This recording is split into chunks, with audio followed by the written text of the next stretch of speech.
Alright guys, so we're doing an oil change. This is a T24A motor. That's a 2.4 liter turbocharged 4-cylinder. This is an NX350. Right here we got the oil filler cap. And up here we have the dipstick. This is the front cover. Just pull it up by lifting the front here and straight up. There's kind of three things that hold it on. These first two just barely snug it up, but this front one actually kind of like snaps on. It's kind of a loose fitting cover, but whatever. I'm going to show you guys the top here.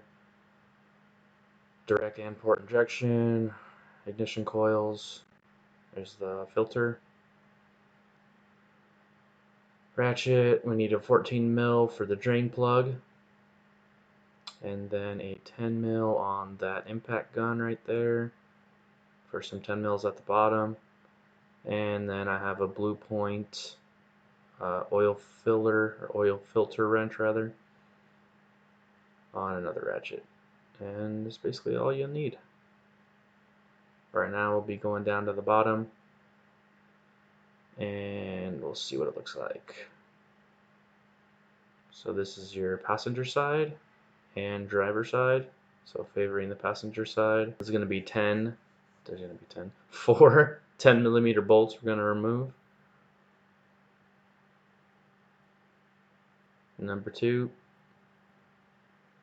number 3, you can already see the filter right there, and number 4. And then once you have that one out, this little cover slides towards the back of the vehicle. You can see it's kind of notched and it goes forward when you install it. So with that out of the way, drain plugs towards the back, and oil filters a little more towards the front, favoring the passenger side. No oil, nice and dry. That's good to see. Get stuff out of the way, get the pan slid into the right area. This drain plug does pretty much shoot just straight down vertical, so that's nice. Got the 14 millimeter on there, we're going to crack it loose. And then just spin the rest by hand. If you have an empty pan, I would probably put something in it because it's going to kind of bounce around when the oil's warmer like this. This one has some oil already in it, so that's kind of prevents that. So you can see it's pretty much straight down. It's windy today, so I had to kind of keep that in mind. It will blow the stream off course, so if it's howling outside, maybe wait for another day. Or do it inside a garage, I guess would be fine too.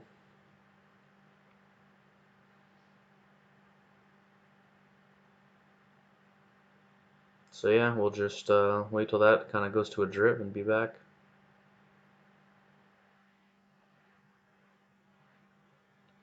See, it's at a drip. For some reason this goes back to a full stream. So I like to wait till it's just at a drip to tighten her down. I swapped the, I flipped over the washer. I didn't replace it. Maybe the next one I'll replace it. I'm going to order some. But those Toyota ones last for a while.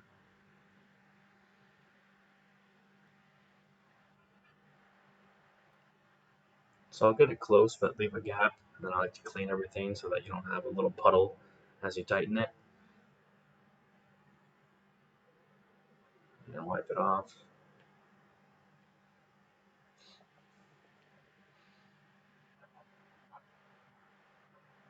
So I will grub low on the ratchet. Just if you're not doing oil changes often, make sure you don't kill this thing. I barely have like 2 fingers on it, and I'm barely gonna cinch it. I don't know the spec, but I doubt it's over 28 foot-pounds. I don't think it's even in the 30s.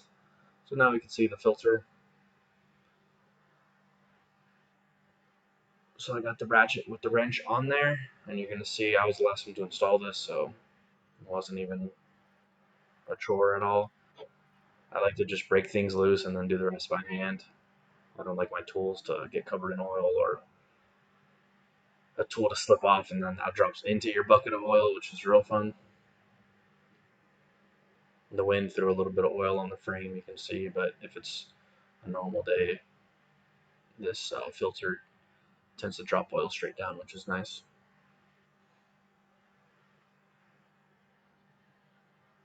If you try to do this hot, this filter will be hot, which means you might drop it into the bucket, so that's another thing to be aware of. This one wasn't too bad, so I wasn't worried.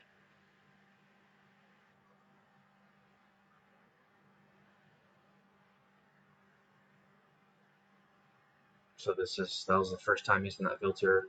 So putting the new filter on, this will be the second time using that one, so I haven't had any issues yet.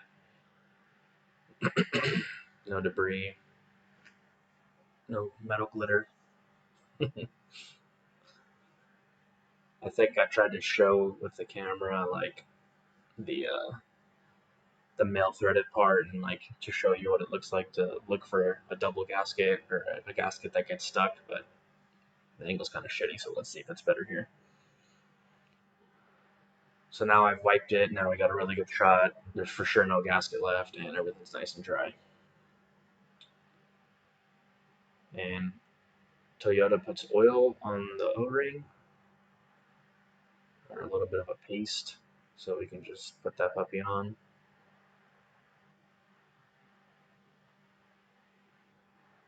Definitely take your time here. The last thing you want to do is strip the threads on a filter that's brand new, or worse, strip the threads on that male part. So just nice and soft. It's finally on there. We hit the wall, and then just snug it down. For filters that are very easily accessible, I would usually tighten with my weak hand as hard as I can by hand, so that when I go to undo it, I can do it with my strong hand. This one you don't have very good purchase on it, so I just kind of tightened it with my stronger hand as tight as I could. You really don't want to use the oil filter wrench on these because it's really easy to over torque them, and then you're going to have a lot of fun getting it off after 5 or 10K whenever you do your oil changes. But obviously, if you're new and you're nervous about it leaking, then I guess you can just be very sparing with the torque. Back on top, oil filter cap is off. Obviously, that's where it's going to go into. I just put a funnel, and then poured it in. It's hard to show on camera, so now we're inside. We're going to clear the maintenance light. We didn't actually have one on this, but this is how you would do it. We're going to go to settings, the little asterisk looking thing.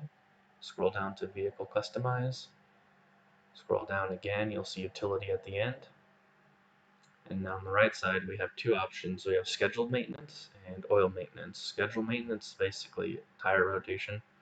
That's going to come up every 5K, and your oil maintenance should be programmed to be every 10K. I'm just going to reset both. And then we're going to turn the power off. Right now we're just in the accessory mode with the engine off. So I'm going to turn everything off and then turn the actual car on. Unfortunately, my camera did not focus, but for a split second, you'll see a little wrench logo, and then it says 9,999. That's how many more miles until it'll bug you again. You can kind of see it, and there it is. So then it goes back to the mileage. So if you did it wrong, it'll obviously be a small number, maybe even negative if you've waited too long. So we're back underneath the car, vehicle running, no oil on our filter, no oil on the drain plug. So now we just got to slap the cover back on. Remember, it kind of slides in the front, and then the bolts go on.